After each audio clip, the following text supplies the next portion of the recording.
Asep Tasikmalaya atau Ibu Miski ya.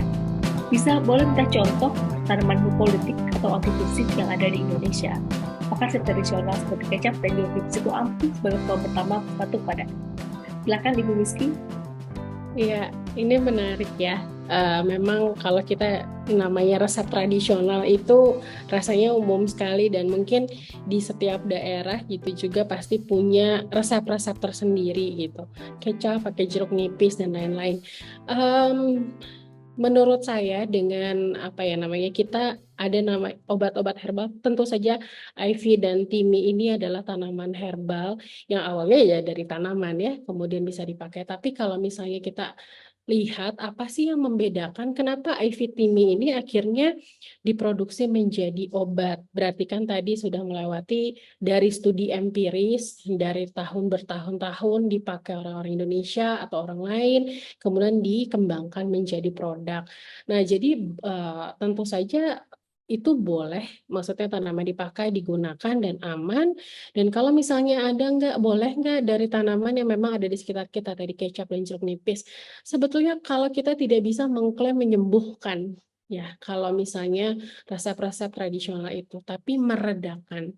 Tadi misalnya meredakan batuknya, agak reda sedikit nih, karena kan kalau kita kecap jeruk nipis ada zat-zat metabolit sekunder yang ada di dalam tanaman itu yang memang berfungsi untuk meredakan batuk. Jadi kalau saya sih nggak bisa bilang resepnya apa aja ya karena setiap daerah beda-beda. Di Bandung mungkin beda sama di Jawa Tengah dan lainnya. Nah, yang pasti adalah Bapak Ibu yang harus diyakinkan bahwa apapun jenis resep tradisionalnya itu pastikan aman. Jangan sampai saya baru aja nih baca berita ada orang makan kucubung gitu, terlalu banyak gitu. Anak kecil itu sampai pingsan, koma 1 minggu. Jadi pastikan dulu bahwa resep tradisionalnya ini aman. Nah, ke masalah ampuh atau tidak ampuh itu kadang-kadang kita juga mungkin nggak bisa mengelak ya, Mbak Hanida, Dokter Lopita, bahwa ada orang yang mungkin banyak yang masih sugesti saya mah misalnya udah pakai kecap, saya kecap sama jeruk nipis juga sembuh gitu ya, tanpa obat. Atau misalnya saya mah hanya mau pakai obat ini bisa sembuh, padahal sebetulnya tadi balik lagi yang penting aman dan sesuai dengan gejala yang kita rasakan. Kalau saya di rumah pribadi, biasanya saya nggak pakai kecap tapi pakai madu, kemudian dicampurkan dengan air jeruk nipis, kemudian dipanasin. Atau bisa pakai jahe merah itu juga menghangatkan. Jadi tadi yang kalau pengganti demulsion karena mungkin Bapak Ibu tahu bahwa lozenges yang kita temukan produk-produk yang ada di luar itu kan isinya sebetulnya herbal ya, tanaman herbal, mint terutama itu sebenarnya buat apa? Melegakan, bikin tenggorokan kita hangat dan itu menekan batuk pada umumnya. Nah, tapi balik lagi yang penting aman dan memang anaknya mau gitu. Jangan sampai kemungkinan ada orang yang namanya dicekok ya. Kalau kalau di mana dicekok gitu. Nah, Iya, itu betul. nggak baik juga gitu. Takut keselak lah, takut segala rupa. Jadi intinya pastikan aman, anaknya mau gitu ya, senang dan memang sesuai dengan gejala yang dirasakan. Terima kasih Bu Miski, luar biasa. Setuju nih dok, Ibu. Karena memang orang tua zaman dulu tuh biasanya cekokin anaknya, padahal itu justru bikin anak trauma, jadi takut sama obat ya. Karena Betul. memang sebaiknya pilih obat yang rasanya bisa keluar orang anak ya, ya Bu ya. Jadi anak tidak takut untuk minum obat dan pastinya efektif dan aman. Mungkin memang perlu berita lebih banyak ya Bu ya mengenai obat-obat tradisional, karena sebenarnya banyak sekali. Indonesia kayak sekali akan obat-obat tradisional, tapi memang sayangnya beritanya masih sangat kurang, jadi emang ini terbuka besar kesempatan untuk meneliti obat-obat tradisional. Baik, dari Zudiah di Sukoharjo, bagaimana pilihan produk untuk bayi? Silakan Bu Miski. Ya, kalau ini balik lagi ke tata laksana batuk sendiri ya. Mungkin kalau dari saya juga waktu anak saya bayi memang tidak pernah berani gitu ya merekomendasi atau memberikan obat ketika anak saya benar-benar batuknya itu udah parah banget. Anak saya waktu umur 8 bulan juga pernah kena bronkopneumonia Bapak Ibu. Nah, itu memang ketika pertama yang saya kasih di 8 bulan itu ya memang obat-obat yang di bawah umur 2 tahun kan itu memang sedikit ya. Maksudnya dan dalam bentuknya apalagi 8 bulan ketika bentuk sediaannya sirup itu akan jauh rendah sekali gitu dosis yang kita ambil. Memang harus pakainya yang drop. Nah, kalau dari saya untuk bayi itu lebih menyarankan pertama ke dokter dulu kalau misalnya belum berat sekali. Tapi yang kedua adalah kalau memang ada yang mau dilakukan di rumah adalah non farmakologinya dulu gitu. Jadi misalnya tadi apakah mau penggunaan humidifier, kemudian menghindari iritan atau penyebab batuk. Kemudian yang ketiga ASI yang kenceng. Biasanya memang di sana adalah proses sistem imun tubuh bayi itu sangat apa ya namanya sangat berpengaruh ketika 2 tahun 3 tahun pertama ini. Jadi ketika ASINya kita berikan kencang gitu dengan sistem mungkin ada vitamin, sekarang drop banyak juga. Mudah-mudahan itu bisa membantu meredakan batuk tadi. Nah, selanjutnya sih saya tidak bisa merekomendasikan jenis apa, tapi memang itu kembali lagi ke kondisi, kemudian kita lihat juga usia bayi dan berat badan. Dari Maulidatul Hasanah Tuban. Keparasanatu untuk anak lebih efektif dengan obat nebulizer atau obat oral. Silakan Bu Miski. Ya, mungkin tadi juga sudah terbahas sebelumnya. Jadi kalau saya pribadi, karena memang nebulizer itu apa ya? Kalau saya kadang-kadang pertama itu nebulizer saya itu diisinya salin aja. Sebenarnya itu hanya untuk melembabkan bagian pernafasan sehingga jadi kan kayak lebih cair ya si mukusnya. Nah, kalau nebu dan obat, kalau saya balik lagi ke tujuan terapinya apa? Karena biasanya kalau obat nebu itu bukan diberikan untuk mengencerkan dahak, misalnya. Bukan untuk menekan batuknya, bukan untuk menurunkan gitu, tapi biasanya mereka lebih ke karena ada bronkospasme, ada penyempitan saluran nafas, maka biasanya dikasih kayak tadi salbutamol misalnya short acting beta agonis. Kita pakai beta agonis untuk melebarkan pembuluh darah. Nah, kalau dari saya untuk misalnya batuk dengan bronkospasme tadi, yang memang boleh ditambahkan dengan nebulizer. Tapi saran saya obat batuk dimanfaatkan dulu karena tadi mungkin sesaknya itu dari mukus yang mengental di saluran nafas. Nah, kalau misalnya ternyata benar ada mengi, ya kalau saya lebih sarankan ya ke dokter dulu untuk tanya apakah boleh diberikan nebulizer dengan obat seperti apa namanya salbutamol yang tadi Ventolin atau perlukah Ivaflovium misalnya gitu. Jadi kalau dari saya sih mana yang lebih baik itu bukan mana yang mending ya, tapi itu memang sesuai dengan kebutuhan anak juga. Dari Apotek Ahmad Heri di Bandar Lampung. Bagaimana mekanisme kerja obat yang isinya kombinasi antara antitusif dan ekspektoran? Apakah sandutup atau tidak? Tadi sudah dijawab ya, mungkin sudah Betul. saya lebih lanjut. Silakan Bu Miski. Iya, kalau misalnya saling menutupi, bukan maksudnya menutupi gimana? Ya? Maksudnya saling mendukung mungkin ya. Apa namanya agonis atau antagonis? Ya, kalau kombinasinya ketika disatukan, sebetulnya kan ketika dua obat disatukan dalam satu produk, itu sudah dijamin bahwa tidak ada interaksi keduanya yang menyebabkan sesuatu yang buruk.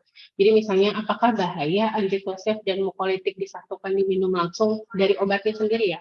Itu tidak ada interaksi, sudah yakin.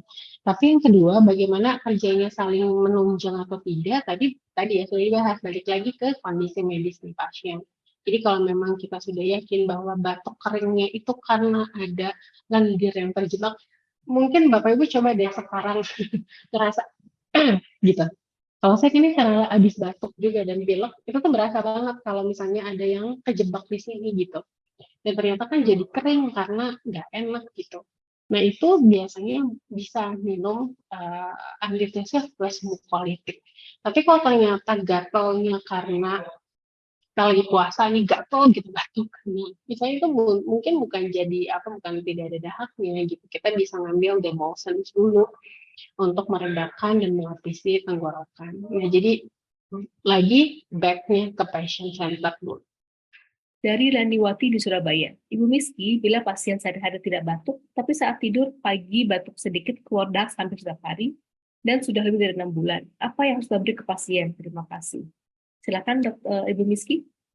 Ya, kalau saya yakin ini pasien memang mengalami alergi ya sebetulnya. Jadi alergi itu memang kita kadang-kadang nggak sadar gitu. Kadang saya juga nggak sadar ke anak saya. Kenapa ya dia tuh batuk terus gitu. Tapi batuknya tuh siang, udah nyampe siang ke sore tuh nggak apa-apa. Ternyata pagi atau misalnya ketika ada perubahan cuaca yang cukup signifikan. Nah, makanya sangat penting sekali Bapak Ibu kalau misalnya ada pasien yang merasa mengeluhkan dengan demikian, saya tuh batuk tapi cuma malam aja. Coba periksa ke dokter penyakit dalam itu untuk meriksa ini apa namanya alergi. Nah, sekarang banyak sekali ya tes-tes alergi itu sampai skala jenis alergi itu ada. Nah, itu memang yang harus diwaspadai. Yang jadi kalau ditanya selama 6 bulan berturut-turut jadinya nggak pakai obat apa-apa atau seperti apa ya? Pertama harus cek dulu alerginya apa. Kemudian yang kedua, kalau saya rasa ya memang lebih cocok dikasih antihistamin. Jadi anti alergi Bapak Ibu mungkin ada CTM, ada difenhidramin, banyak sih oxcarbazepine ya jenis-jenis anti alergi. Nah, nanti baru kita lihat efeknya apakah memang mereda atau tidak gitu. Sama mungkin seperti ini ya, urtikaria gatal-gatal gitu. Memang spesifik hanya pada perubahan suhu. Nah, ya utamanya itu tadi kita lihat pencetusnya apa, kemudian coba dilihat kalau ternyata memang karena dingin, maka coba mulai pakai jaket, misalnya ketika ini di apa namanya ketika batuknya terjadi, kemudian baru minum anti alergi dan itu lebih baik lagi jika dites alerginya apa. Itu mungkin lebih spesifik ya nanti pengobatannya. Dari Ayu di Tangerang Selatan. Izin bertanya, ini untuk Bu Miski. Seringkali banyak anak batuk yang dikarenakan alergi debu, rokok atau debu. Nah, apakah bisa diberikan TIMI ini? Dan apakah bisa diberikan terus-menerus mengingat anak salah satu terhadap alergen? Ibu Miski, silakan. Baik, pada dasarnya kalau misalnya kita sudah tahu ya, anak ini ada alergi, maka utama yang dilakukan adalah menghilangkan alergi tersebut. Jadi itu yang paling utama. Karena mau kita kasih obat segimanapun, tapi alergen atau pencetusnya ada, percuma. Jadi yang utama, misalnya saya juga di lingkungan keluarga ada yang merokok misalnya ya, saya selalu bilang kalau di rumah, jangan merokok di area anak-anak bermain, apalagi di dalam ruangan. Silakan rokok di luar. Yang kedua, saya paling strict adalah setelah itu bajunya ganti. Karena nikotin dan asap rokok itu menempel di baju. Jadi setelah biasanya mungkin ada bapak-bapak atau ya, biasanya bapak-bapak ya, ini bukan mendiskriminasi tapi rata-rata mungkin ya suka lupa gitu, merasanya oh ya kan udah merokok asapnya bubar gitu. Padahal enggak gitu. Asap dan nikotin tadi bisa menempel di baju dan itu memang banyak penelitiannya juga ya dok ya, kasus-kasus bahwa ternyata anak itu kena bronkitis itu bukan karena dari bakteri, bukan dari bakteri, maksudnya dari siapa? Ini siapa nih yang kena bronkitis di rumah gitu? Nggak ada. Padahal ternyata bronkitis itu disebabkan tadi lingkungan yang ternyata mereka anak-anak ini menjadi perokok pasif. Nah, kalau misalnya ternyata kita sudah tahu pencetusnya apa, baru yang kedua adalah kita bisa memberikan pengobatan. Karena biasanya memang batuk itu misalnya hari ini alergi kan alergen kena apa namanya pas banget misalnya makan di luar terus ada alergen masuk kehiruplah asap rokok sampai di rumah anak masih batuk nih mungkin nggak mungkin bisa jadi karena tadi si alergennya mungkin masuk ke dalam saluran pernafasan kita dan kita berikan simptomatik sesuai dengan yang tadi. Nah, tapi memang ini bisa terjadi apakah perlu dikasih imbus COVID atau tidak? Ini mungkin nanti Dokter Levita bisa bantu menjawab karena kalau saya pribadi ketika pertama lagi lihat belum tentu batuk alergi itu berdahak. Tapi tidak bisa juga kita bilang bahwa itu adalah batuknya kering. Kita masih belum tahu. Jadi biasanya kalau saya observasi dulu hari itu sampai 24 jam. Kalau ternyata batuknya berlanjut mengarah ke arah batuk kering, maka masuk ke kata batuk kering. Tapi ternyata kalau ada lendirnya, kita bisa apa namanya bisa rekomendasikan Imbustar Kids ini atau mungkin kalau alergi diperlukan antihistamin atau anti alergi. Mungkin itu dari saya Mbak Lida. Terima kasih Bu Miski. Dr. Vita mungkin mau menambahkan dok mengenai Iya, penggunaan. eh, saya setuju dengan Bu Miski bahwa kalau emang orang alergi ya belum tentu dia batuknya dahak ya. Jadi jangan buru-buru dulu nih, kasih yang ada time-nya ya. Karena kalau TIMI itu kan sebenarnya dia mencegah pelekatan si mikroorganisme itu yang bisa memproduksi dahak. Kalau emang nggak ada ya ngapain dikasih ada IV time-nya. Mendingan kasih dulu aja obat anti alergi seperti antihistamin atau sejenisnya. Gitu sih, sama menghindari alergen untuk sementara waktu gitu. Ya, Dr. Vita, jawabannya setuju banget nih Bang. Bagaimana kalau alergi itu utamanya adalah mencegah, menghindari penyetus ya dok ya. Itu karena kalau udah nggak ada penyetus, alerginya nggak akan kumat. Dan saya juga setuju juga dengan yang disampaikan oleh Bu Miski mengenai bronkitis yang asap rokok menempel pada baju itu ada juga sebutannya third hand smoker ya dok ya. Kalau perokok pasif itu kan second hand, ada juga third hand smoker itu adalah asap yang menempel pada pakaian atau pada gorden rumah juga bisa gitu juga kadang-kadang terlupakan padahal itu bisa sangat mengganggu kesehatan paru anak.